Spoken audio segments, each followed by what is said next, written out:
Cool.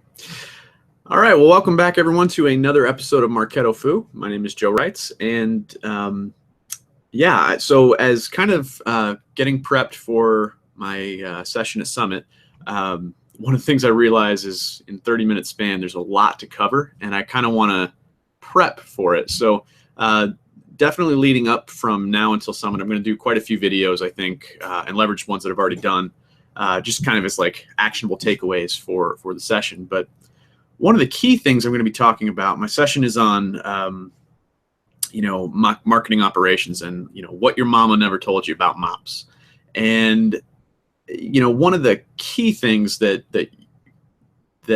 everything just comes back to is the revenue cycle model. So in Marketo, or just basically in digital marketing in general, having some kind of model that, you track leads throughout the buying journey, throughout their entire relationship with you as a brand, is an immensely useful thing. It helps you show how long it takes to convert a lead to an opportunity and, ultimately close one, and lets you kind of report on, how long they were in each stage and what was the impetus for, moving them further down funnel. So in terms of just like cool reporting, I've heard other folks talk about the RCM or the life cycle in general as the operational spine of Marketo. And I think that is perfectly accurate. So what we're going to do on today's episode is just kind of very briefly touch on the highest points we can and kind of go from there. So it won't be a perfect, I'm not going to solve all your ills in a 30-minute session. I'm definitely not going to solve all your ills in a 5 to 10 minute video, but we're going to dive in and give you some learning. So if you don't know what an RCM is, let me share my screen first. If you don't know what an RCM is, if you go to the analytics section of your instance, so I'm in the Fathom sandbox, you can build, if you've paid the, if it's on your agreement with Marketo, you'll have access to build several revenue cycle models. And these are the things that drive, success path reporting and that kind of thing. But you'll have a folder probably called Revenue Cycle Modeler. And in it, there's some Marketo examples typically, and, you can build your own. So we like to build our own, so we're going to edit the draft of one that I've already done. But the whole point of what a revenue cycle model is once it loads, what you'll see is that it's a whole trajectory of every possible, what is the green here is kind of the ideal path that a lead would take to converting to closed won revenue. And then there's also some detours and things that, things don't always go according to plan. So within an RCM, each of these little areas is called a revenue stage, and you can control these via a smart campaign. So you can have smart lists for who all's in certain stages, who move them to different ones, all that kind of thing. And I'm gonna come back to that in a second. But basically, there are 3 types of revenue stages, and you see them up here in the corner. There's an inventory stage, which is what these little boxes are, I guess like moving boxes, and that's just the most default basic stage. It just means here is kind of where people are. We can kind of take an account or inventory of who's here and how long they've been here and how long it takes them to move to the next phase and how many came from the last phase and what the inflow outflow metrics look like. There's also what you call an SLA stage, which basic, pretty broad term, service license agreement. The best way to think about this, and you see a stopwatch, is these are timed stages. So how you use an SLA is to say, like what we're saying in this example, once a lead becomes marketing qualified, we are giving our sales team a certain time period to either accept or reject the lead. And if they don't do anything, we could be as dogmatic, I guess. I don't know what word I want to use here. We could be as direct as saying, all right, if you don't do it, we're just going to recycle them and take the lead from you. So creating a sense of urgency with sales, and recycle them, in which case they come back here and we re-nurture and do all that fun stuff. But this is actually a model that is a fairly basic approach with a few customizations that I built recently for a client. And all leads in Marketo start as anonymous. We don't know who they are.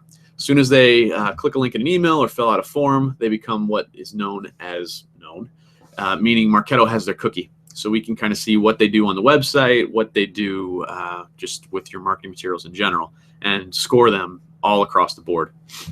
I like to use an engage stage because we want to show how long does it take someone from becoming known to showing some basic threshold, not all the way marketing qualified, but like some middle ground threshold of like, yeah, they're really starting to dig in and engage with us a little bit. So we want to give that a status to kind of help show some velocity through the funnel and not just have people bucketed in one known stage until they hit automation qualified and marketing qualified. So the third stage, or revenue stage that I haven't talked about yet, is what's called a gate. And I think gate is a horrible name, but just given what it does. But guidepost was not a good name either. So I get where Marketo was going with this, but basically, and splitter wasn't a good one either.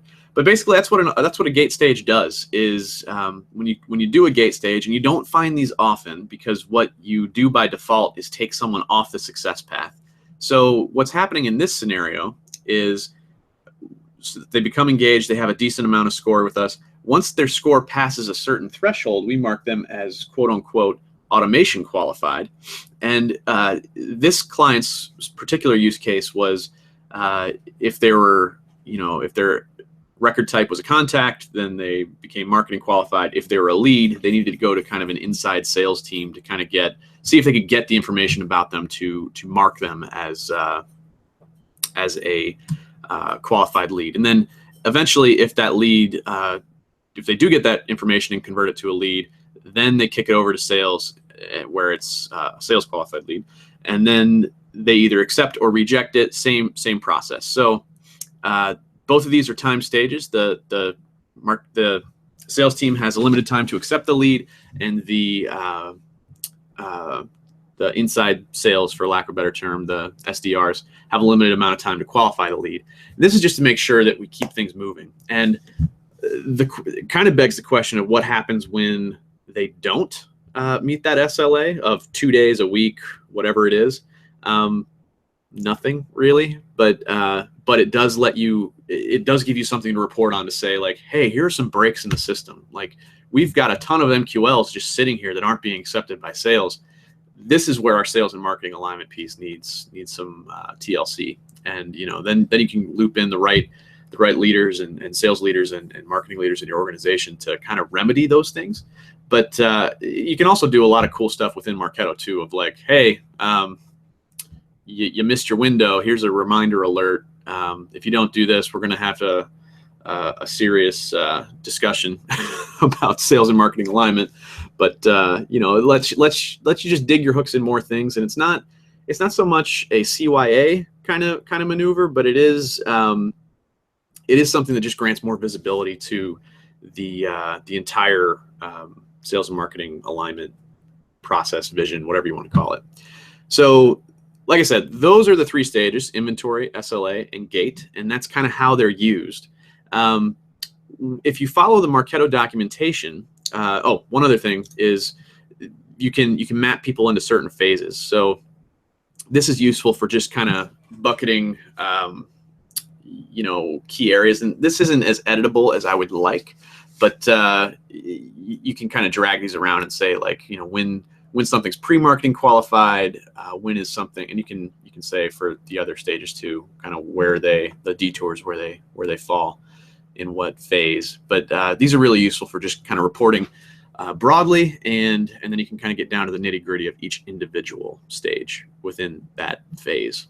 So now, as you build an RCM, if you follow the documentation only, how an RCM is essentially intended to be is that each of these transitions, each of these arrows is called a transition. On the model itself, you can define what the rules are. Now, you see here, I just have a campaign as requested.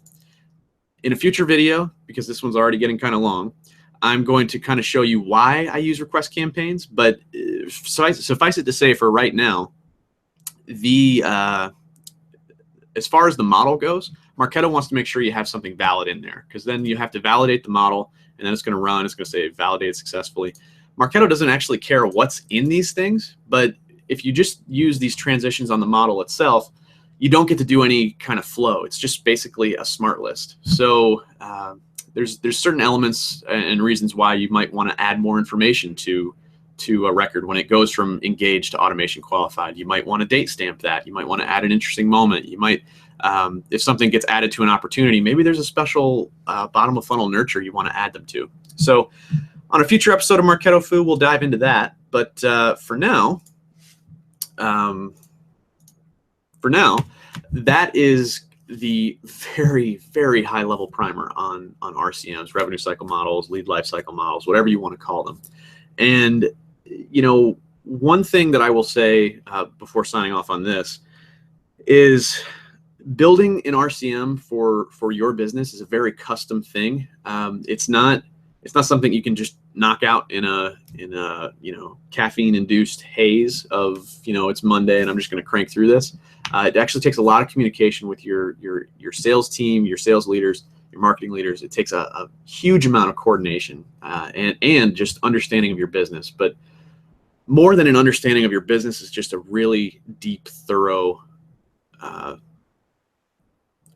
understanding of your processes. So when we at Fathom go to do an RCM like this, it's you know, it does take a significant amount of time just to kind of make sure we're all on the same page and we get this. But the reason that it does take time and it's not so easy to do is because if you don't build it purpose built for your organization, your processes, it's not gonna be of any value to you. So anybody that tells you they can knock one of these out in you know, a ridiculously short amount of time is a straight up charlatan. So that disclaimer aside, you know, they're not big daunting things, and I'll show you kind of in the next video how you can literally go about building an RCM that makes sense and provides your sales team with just best practice level of detail and all that. So and maybe, haven't decided yet, but maybe that video will also include some reporting. If not, there will be a third. So thanks for tuning in to another episode of Marketo-Fu. I've been Joe Reitz, and we'll talk soon.